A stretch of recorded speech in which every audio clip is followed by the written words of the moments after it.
Salam Planters. Assalamualaikum warahmatullahi wabarakatuh. Bertemu lagi dengan saya Haridian Negara Nasution, Kepala Subbagian Pemupukan dan Proteksi Tanaman PTP 4 Regional 6. Dalam kesempatan ini saya akan menyampaikan materi pembelajaran yaitu manajemen bisnis. Bapak Ibu sekalian dapat diketahui bahwa manajemen bisnis itu terdiri dari 3 modul, yaitu manajemen skill, sistem perencanaan dan pengendalian perusahaan, serta problem solving dan decision making. Untuk modul yang pertama, kita harus mengetahui apa itu bisnis, apa itu profit. Bisnis adalah sebuah organisasi yang menyediakan barang atau jasa untuk mendapatkan keuntungan. Jadi keuntungan di sini inilah yang merupakan faktor utama yang membedakan antara organisasi bisnis dan organisasi non bisnis seperti pemerintahan, universitas maupun rumah sakit. Dalam bisnis ini ada beberapa lingkungan eksternal yang mempengaruhinya seperti lingkungan bisnis domestik, lingkungan bisnis global, lingkungan teknologi, lingkungan politik dan hukum, lingkungan sosio-kultural serta lingkungan ekonomi. Dalam bisnis kita harus menguasai 4 sumber daya, yaitu sumber daya manusia, sumber daya keuangan, sumber daya aset fisik, dan sumber daya informasi yang berupa data yang berfungsi untuk keberlangsungan perusahaan kita. Tujuan dasar dari manajemen itu adalah efisien dan efektif. Karena efisien harus menggunakan sumber daya yang ada dan dengan cara yang sehemat mungkin. Kemudian efektif membuat keputusan yang tepat dan berhasil untuk menerapkan keputusan tersebut. Proses manajemen ada 4, yakni planning dan decision making, organizing, leading, dan controlling. Dalam manajemen sendiri kita mengenal adanya manajer. Apa itu manajer? Manajer adalah seseorang yang tanggung jawab utamanya adalah menjalankan proses manajemen untuk mencapai tujuan bersama. Jadi manajer di sini harus mampu menguasai proses manajemen planning, organizing, leading, dan controlling. Ada 3 tipe manajer berdasarkan levelnya, yaitu top manager, middle manager, dan first line manager. Sementara berdasarkan areanya, manajer dibagi menjadi marketing manager, financial manager, operation manager, human resource manager, dan administrative manager. Seorang manajer harus memiliki kemampuan manajerial, yakni teknikal, interpersonal, konseptual, diagnostik, komunikasi yang bagus, decision making, kemampuan untuk membuat keputusan, serta time management. Bapak Ibu sekalian, selanjutnya kita masuk ke modul yang kedua, yaitu sistem perencanaan dan pengendalian perusahaan. Di sini kita membahas tentang anggaran.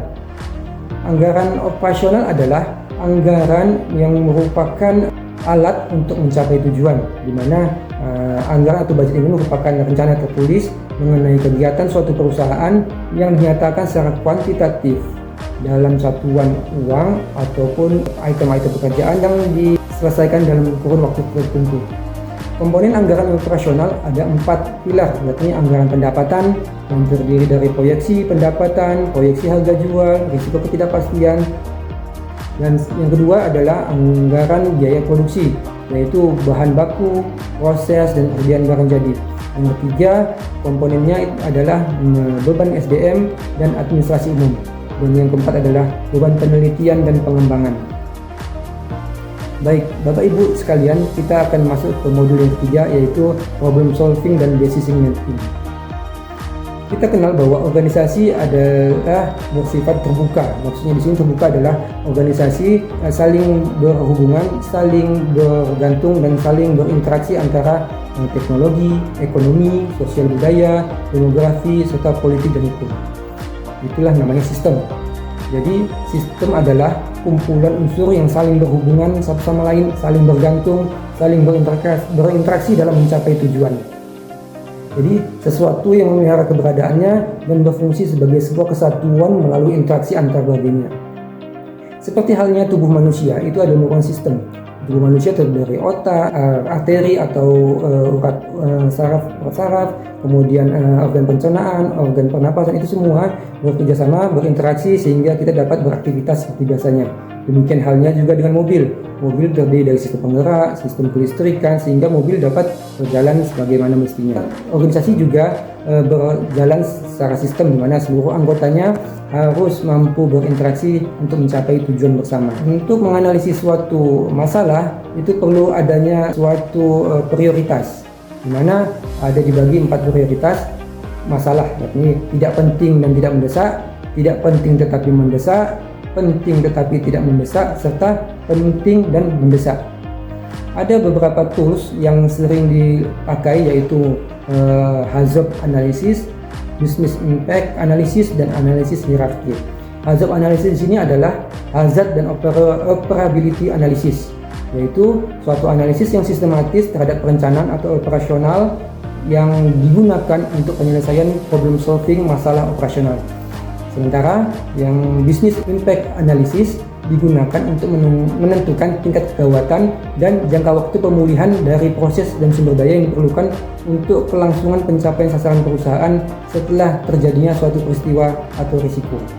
Sementara yang ketiga adalah analisis hierarki, yaitu kita memilah-milah masalah sesuai dengan kesulitannya sampai ditemukan root cause atau akar dari permasalahannya. Mungkin demikian materi yang dapat saya sampaikan. Lebih dan kurang saya minta maaf dan terima kasih. Semoga bermanfaat. Assalamualaikum warahmatullahi wabarakatuh. Thank you for watching.